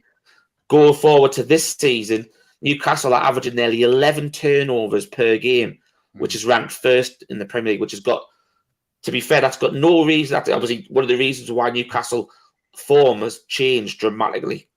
Yeah, you watch just the back four. Every player knows their job. There's not one player who doesn't know the job. If they're not doing it, he's gonna get told off, and he knows that. And it's just everything about anyhow. What I like is how he talks to the players and how he management the players. I know we've got players that come back, but get these 3 games out of the way. Sorry, 4 games if you get through in the cup game, and then strengthen again in January. And then go again and see who can get rid of as well. So what are you looking for going forward? Because obviously you're on cloud 9, as you've just mentioned there, Daz. What is it you're looking forward to over the next 3 games until we take us through to the World Cup break? I said with 2. I said I'll be happy with 9 points in the next whatever games we've got left. I think it'll be. You like me, and you think we're going to win all 3 then? No, I've got. I would love to. It's hard in my head. I've got to go behind. I've got to go. My head. My sense would say I think Villa will be a hard game. I think they're going to come back and frustrate us. Sit defensive, and have we got the players to create something? That's the only thing. Yes, we're good away, but going at home when the players team sit back. As you've seen, Crystal Palace and Bournemouth did, but we couldn't really break them down much. I'll be happy with 7 points. I'll be happy with the next 3 games, and I could beat Crystal Palace in the cup game. Yeah, I think we'd all take that. I'd be happy. Yeah, no, we would, and apologies because my internet started to go slow, so I'm starting to talk over people again. Apologies for that. I said the same, Darren. 7 points because I just, I can't. In the same way, I can't see us staying in 4th position for the rest of the season. I can't see us getting all a maximum out of those 3. And then the other thing is that if we win the cup game against Crystal Palace, the 4th round is on the 19th of December, so it's right before Christmas. So that and the World Cup is just over a few days before that. So World Cup final. So it's interesting as well. We might have another game to look forward to before actual Christmas. Yeah. So that plays out. I know he's had come back. You got Max, you come back, but is he going to come back and do the work what the other players are doing? Because I'm not an ESM fan. I'm not his number 1 fan. If he doesn't do the work, get rid of him. I'd rather get somebody in who's going to pass the ball, who's going to track back. And ESM, I've watched him. He doesn't do that for me. That's the only thing. I'm not a massive ESM fan, and I might get criticised for that. I know, like Alan was saying, keep him. But I would, if you want to go to the next level, I think it's like him. You want to get rid of and get somebody in better. Either that, or he has to step up and go to that level. Yes, totally agree with that, Rich. You say because he's got the ability to do it, but can he do it? That's the thing. Because he's like last year, he knew he was the main player. He knew he was, and now he's not the main player. Can he accept that? That's the only thing about ESM. Yeah. I think he's going to have to. I think. Go on, Dad. Sorry. Sorry, it's going to happen. It's going to keep happening, Richie. I think I said in the start of the season, given this season, see how he gets on. If it doesn't work out, I'm happy to sell him then. And he started really well, and okay, yeah, it's working out. But then the injuries and not coming back from injury, so he got a big. Let's say he doesn't play between now and until after the World Cup. He's got a big second half of the season then to prove himself worthy. And even if it's coming off the bench, even and putting in the performance as well, because if he is sticking around into the following season, that he's got to get used to that as well, because the competition for places will be greater, and he's got to be a team player. How many players would you sign in January? Ooh, interesting one. I think we looked at it at the end of the last window, and you look at the areas where we always thought we'd look for another wide player on the right, and you're probably looking at another creative midfielder, and Bruno can do a lot of things, but we shouldn't. It's what happens if he's not there. There's no creative spark in that midfield. You've got a lot of workmen-like midfielders, box to box. You've got people like Sean Longstaff who'll cover pretty much every blade of grass, which was proved in the stats again over the weekend. He's a workhorse. He's never going to set you like with a technical ability and stuff like that, but he'll always give you 110%. I think that's just the Geordie lad played for the black and white. And obviously you can't fault him for not having the technical ability of players like Joe Linton and Bruno and Almiron and stuff like that. He's just doing his best with what he's got, and he wears his heart on his sleeve, and you take that. But we need something in the middle of the park that's going to be creative. There's always that option that Miggy could move back into the middle as a number 10. That's his natural position for Paraguay and where it was before he moved to Newcastle. But then again, he's developed such a fantastic player on the right this season. Would you want to change that? But if he was to be injured, who's your backup? Mm-hmm. It's like Willock. I'm sorry, I'm not knocking it, but I think Willock's got the ability to be a great centre midfield player, but he needs to believe he can do it. He makes the runs, but he needs to believe he can do them runs. You see him doing them runs. If he had that little bit more belief, I think he'll be solid. But he needs to believe more he can do it. And you see he's got it. I just don't think he believes he can do it. I'm a big fan of Willock. Give him, say, a couple of years, but he just needs to go to the next level. So we'll reverse the question. Darren, I was going to say, just reverse the question back on you. How many players would you sign in January? I'll be happy with 2 in January, personally. I think we definitely need like if you see if we lose Amaron and we've lost ESM, we haven't got anybody to say, well, he's going to do the job. Because I'm not a fan of Murphy either, but I think 2, I'll be happy with 2, 3 would be pushing it, but I'll be happy with 2 good players, me personally, because you don't want to upset the squad too much by getting too many players in as quick, because you can tell the team morale is so high. If you get bring in loads, it could upset players, and you know what I mean. And you know what players are like. Yeah, a second part of that though, would you also, if Newcastle were where we are now in 4th, would you see them kicking on possibly? If the opportunity arose to possibly bring a transfer 6 months ahead, do you expect them to possibly pull the trigger on that as well? I hope not, because I know we're doing great. I'm happy you're in 4th place, but I don't want to overachieve this year, because if we overachieve, people are going to be crackers. It's going to take 2 to 3 years to be steady, especially in the top 6. We just need to take step by step. I said all along, my personal opinion was anywhere in the top 10, I'll be more than happy with. Yes, we're finishing 4th. Great thing is wrong. I'd love to finish in top 4, but I've got to be realistic. But don't want to go from a little step to a massive step. We need to go in steady little steps. Do you know what I mean? To get the squad into a steady location in the league. That's just my opinion.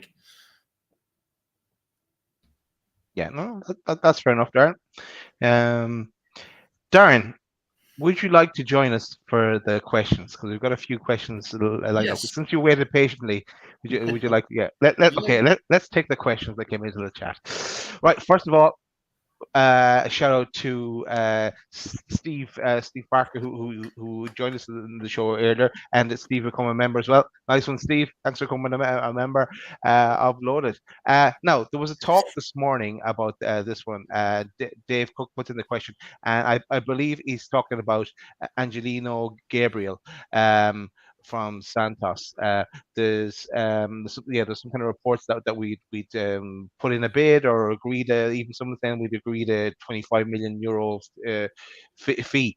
But thoughts on that one, or anyone know much about him? I just did a YouTube search on him, and he seems to be a winger and he can play either side. So, and he likes to press as well, and he can run at people. So, interesting one. If we are, and he's 17. I think he turns 18 in December. So, he could be someone that would rock up and then would go out and loan like Carol as well, coming to us in January. But he's already got on that close one. Already got 100, close to 100 appearances in Brazilian top flight already as well at 17-year-old. So he's already picked up a lot of experience for his young age.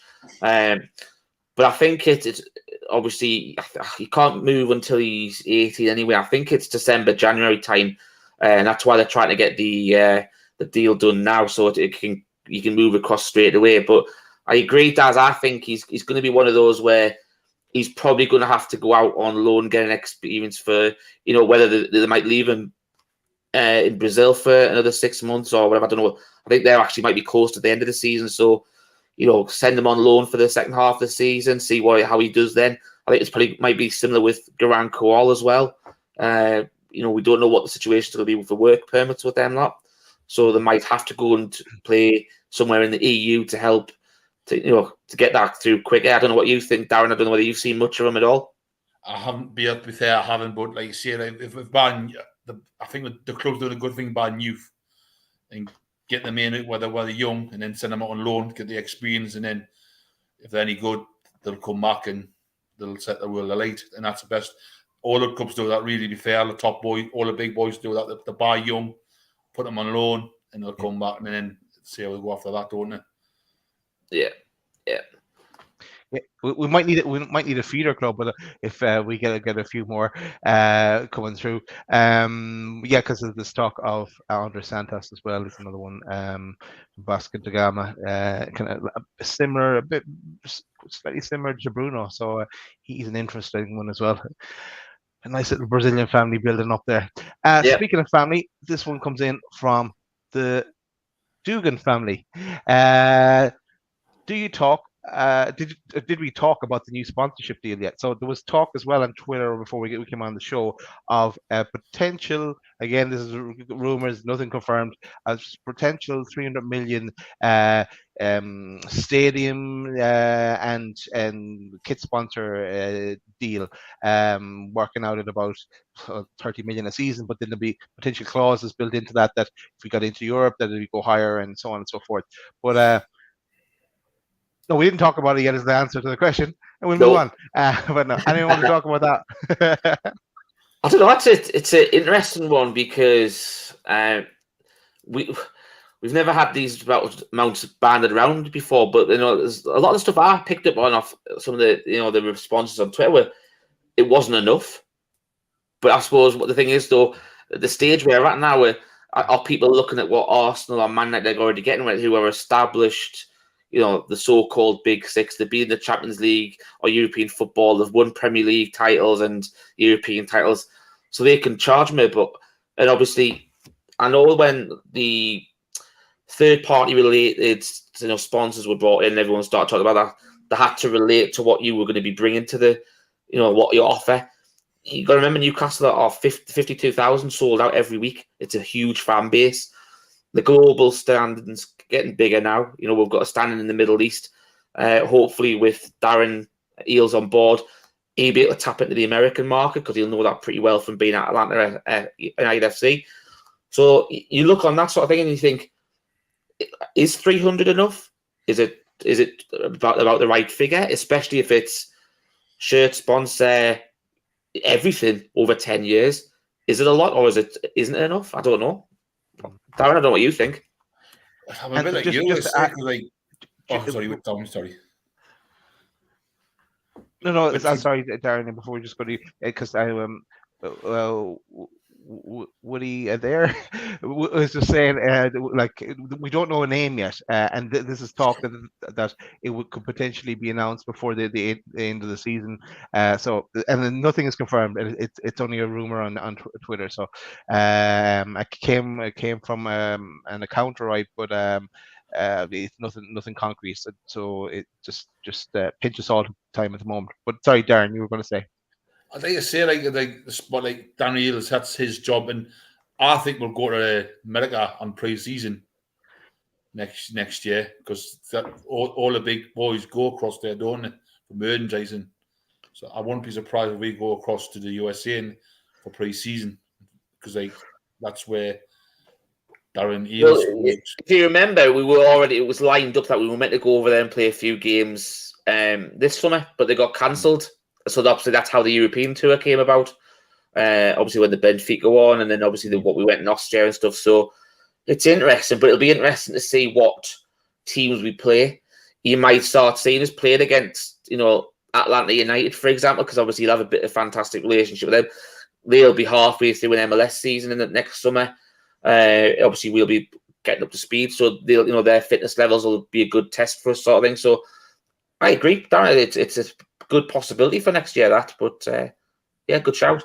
I gotta say it because we don't know what's we don't know what the current value is for sponsorship, but if they're going to rename the stadium, which I already said they're going to talk to fans about, that's got to be a big amount of money as well. So that's just saying 300 million could be more.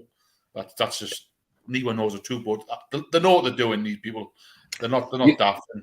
The other thing, and this is not me trying to get jump the gun or anything like that. If things stay where we are now, or we even finish say 7th, for example, we might have a part of a European campaign that's qualifying class as pre-season. Obviously you look at West Ham, how early they had to start this year with the European Conference League, so you might have to take that into consideration as part of your pre-season. So that might not let you go to America either, because obviously you're gonna have to be home at work, playing 2 games every week. Ireland. Come to Ireland again. I love it. I would love it. Bring it on. Yeah, I think those days are gone. Any more, Darren, before questions? Yeah. So when you say Darren, I don't know who you're talking to. Right. Let's. Right. For Jordy Tune for Life. No, the tattoo is not coming, Jordy. It's not happening. Wait and you see. I'll be proved right. Yeah, and another one from Jordy Tune for Life. And this is a potential winger name is the guy from Shakhtar Donetsk, whose name was mentioned with us recently as well. Or not, wasn't mentioned, but it was rumors about him. Madirk from Shakhtar Donetsk, and I know I'm butchering his name. Another one I want to throw in there is someone I was looking at myself, and he's very similar to him. And I'm going to put his name in the chat because I cannot pronounce it. It's an awkward one to pronounce. He's from Napoli. I'm sure you can spell his name. I'm sure you can say it. Yeah, I struggle with Richie's story, so no, I'm not going to be able to go for that one. I get that on the back of the shirt, but yeah, keep an eye out for him as well. There's even talk today of him being linked to Man City, but yeah, that was it really from the questions, lads. Do you? What's your thoughts on either of those players? Do you know anything about this guy from Napoli, or do you Madirk from Shakhtar Donetsk? I haven't heard anything about the lad that you've got on the bottom there, which I won't even attempt to say either, because it's just we'll just call him KK. I think about it really, won't we? Or that one's already taken in the office, isn't it? So can't really do that. Yeah. But that Mudryk, he's when I've seen him, he looks really good actually. There you go. Yeah, the Ukrainian lad's decent. Apparently, yeah, apparently he's scored a decent goal tonight for Shakhtar against Celtic. So I'll have a look at that when the show's finished. But looks decent, and some of the Ukrainian players sometimes the flatter that deceive. It's obviously I think you just have to hope he's along the Zinchenko line of stuff, rather than like the Mikolenko that's at Everton, because I haven't been really impressed with him. But Zinchenko seems to have developed his game a bit more since he's went to Arsenal. He's been a bit more trusted more as a senior player and stuff like that. So yeah, it'll be interesting to see. But obviously, whether that develops in January or the summer, we'll have to wait and see. I don't know what you think, Darren. I'll go with the same with you. I think the club are already working on players already in the background who the agents will be they'll be contacting Newcastle now because they'll be saying, "Well, this club's gone somewhere. Do you want to be a part of it?" I think they'll be in touch now. Agents will be in touch with Newcastle now. But I do think in January it's going to be another interesting transfer window. How do you think it'll go this in January? How many players will go? Ooh. Oh, Go on, Leos. Gavin, you go first, mate. It'll just depend on who we bring. If we bring in two, we'll get rid of two. He won't change it that much. Like Jamal Lewis, like what is the point of him staying there now at this stage? Even I'm going to put something controversial, right? If we do bring in a winger, then should we be looking at putting Elliot Anderson out on loan? Because he's getting a few minutes, but he's not getting much either. If he gets the same amount of time for the rest of the season, it has been a bit of a wasted year for him. I know he's in the first team in the training, but he's not getting game time. Like I'd send him out to the championship if we bring in another winger. Ooh, good question. It's because we need him like to progress in the correct way. If he's not playing on the bench, he's not learning anything, is he? Yeah. So I kind of agree with you there, Daz. To be fair, he needs if you bring a winger in, you put him on loan so he can get experience, and then you bring him back in June, July, and do you sell? Do you get rid of somebody again? The interesting thing, though, is Darren, you could spin it the other way around, and you look at what Man City did with Phil Foden. He never went on loan, and Pep decided to keep Man City playing with the best players probably in the Premier League when he was developing, and week in, week out, day in, day out in training session. That's who he's testing himself up again. And then you look at the player he's got now, and obviously, and Simon's just put exactly the same thing in the chat as well. I'm just commenting, so he must have read me mind. But it's interesting to think. But the other thing you've got to remember with Elliot Anderson, he doesn't take the squad place because of his age. Yeah. So that's for me. People that you will be looking to let go would be, I think Matt Ritchie will go this window. I think it's really hard. Manquillo would have been possibly one of them, but with Kraft being pretty much out for the whole season, it might be one. Unless we decide to revisit the market in that front and get it back up, someone who will be the right back going forward after Trippier sort of thing that you can develop under Trippier and learn from him. Then you might see Manquillo go. But Daz is right. I'd be good to see Jamal Lewis go, but it might be the have to. I think Lascelles might go. Remember that guy from Lascelles? Yeah, he could be one that goes. Richie, you remember that guy that was on transfer deadline day from West Ham? Was it Harrison? Oh, the young fullback. Yeah, his name was linked to us, and he's a young. Yeah, was he? I think he was a right back.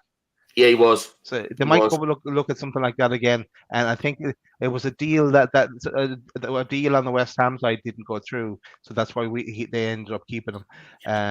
So it might be someone young like that they look to try and bring in as backup. Is he? Yeah, I think. Yeah, I'm sure because he didn't. He was had a yellow. It's fair. Flynn Downs is who it was. Flynn Downs. No, it was a different guy I was thinking. Sure? After Googling him now. I can't see it off the squad list. That's how I thought it was, but never mind. Harrison Ashby. Is it? No, it's Harrison Ashby was the name that was they were linked with on transfer deadline day. So he's someone that they could look to bring in. I'll put his name in the chat here as well. We could look at again. Possibly. I'm sure it's looked like a kind of a Dan Ashworth kind of move there at that stage. That's his name there. Anyway, we'll see. Plenty to look forward to though. It's never dull with Newcastle, but at least we're on the opposite side of things this time. We're on the good side of things. But yeah, thanks Darren for coming on and chatting to us and also taking part in the questions. It's Thank you not very much, everyone boys. that gets that one. But we close out the show as well, Richie. Yeah, we'll do. Yeah, great. Just tell people what's happening, I guess. We have to tell people. Go on, just do it.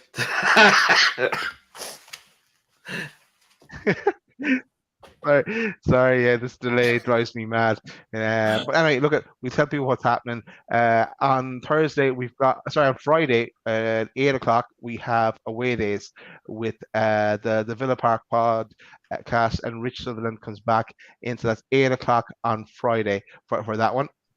Always a good show, the away days and the build up to the game. And then we'll have a reaction show, I think probably on Saturday night, for to look back at the game and hopefully celebrating another victory. So that's something to look forward to too. So that's just the shows coming up. As my WhatsApp goes mad in the background, is someone trying to tell me something? No. That's it, Richie. Over to you to close out. Yeah, well, I just want to say thank you very much, Darren. Much pleasure for joining us. We will see you probably on the next show. Yeah. I think we'll have one in about a couple of weeks' time, so we'll look forward to seeing you then, mate. Thank you very much, boys. Thank you. No bother. See you there, Darren. Well, thanks, Darren. Well, your delay was going to be coming on. You'll be saying bye. It'll still be Friday. But look, fantastic show. Really good lot of guests tonight. We'll do as many as we could. Obviously, it's only meant to be an hour and a half show, and we've got 20 minutes over because we felt as though we had to get everybody on that was sitting in the green room. It was only fair. But look, fantastic you joined us. It was great to hear all your thoughts for a change rather than listening to the same thoughts of myself, Daz, and Pete and Chris that you hear every single time on the screen. It's always nice to get some fresh views from yourselves as well. But, we'll be doing this show every 2 weeks or so. If you're interested in coming back on, it's great to see so many people in the chat. It's even great to see when we see the green room full as well. But Daz, do you want to say us out then? Well, let's see that. Just to remind everyone too, because we haven't said it, is to make sure you subscribe and hit that like button. And as Lisa and Simon are putting in the chat there as well. And thanks everyone for joining us in the chat. And that is it. Eddie. How. Good night, everyone. Good night.